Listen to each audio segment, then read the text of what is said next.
KBR news కి స్వాగతం.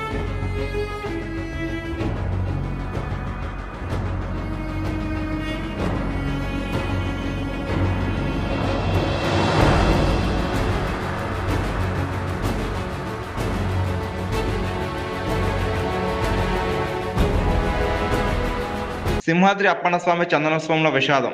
గోడకూలి 7 మంది భక్తులు మృతి.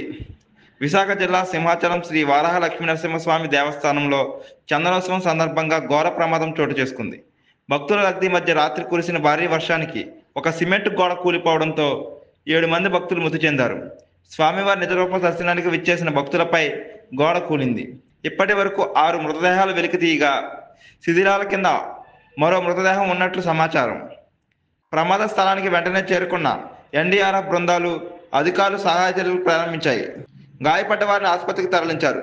మరింత సమాచారం కోసం అధికారులు పరిశీలన కొనసాగిస్తున్నారు.